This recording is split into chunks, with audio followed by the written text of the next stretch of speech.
Today, the Syrian Arab Army, SAA, with the National Defense Forces, NDF, conducted a large-scale offensive at the terrorist-controlled towns of Kafr Zita, Kala'at al-Madaik, Latmin, and al-Latamina in the Hama Governorate. The Free Syrian Army, CIA-backed Liwa Suqa al-Gab, Sham Legions, Jabhat al-Nusra, and the Harakat Ara al-Sham militant groups opposed the Syrian forces there. The clashes started off successfully for the SAA as they recaptured Al-Muqa, Lahaya, and Makaba. Following this success, the SAA advanced closer to the Idlib-Hama border, capturing the hilltops of Tal Sakar, Tal Sekik, Tal Utman, and the town of Al-Hawiz near the city of Kafr Zita. At the moment, the SAA is reaching the Latmin-Morek axis and the eastern perimeter of Latmin. The primary objective of this offensive is to seal off the northern Hama border with Idlib and build a buffer zone around the city of Khan Shikun. Then the government forces will be able to concentrate on the remaining pockets in the Hama Governorate that are under control of the militants.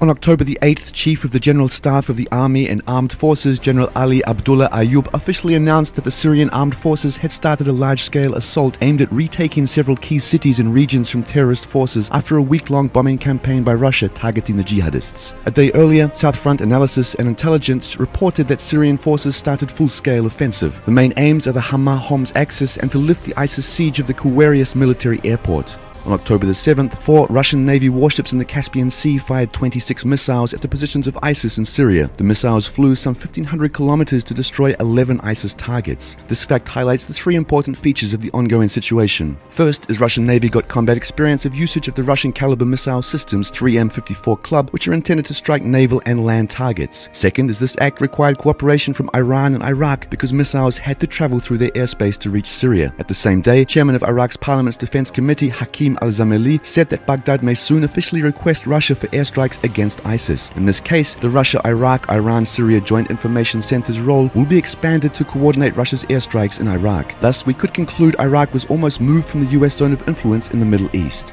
Third, it's a demonstration of power for the Russia's Western partners. Earlier, the head of the Defense Committee of Russia's State Duma, Vladimir Komoyedov, said that Russia is ready to use its naval forces to establish a blockade along the Syrian coastline to facilitate the delivery of armaments for terrorists in Syria. Russia shows that it can defend its military group in Latakia even from the Caspian Sea. The Russian military group in Syria seriously depends on the supplies through maritime, so if Turkey, which failed in its policy in Syria, decides to cut it from the Russian naval base in Crimea, closing straits, Russia will be ready.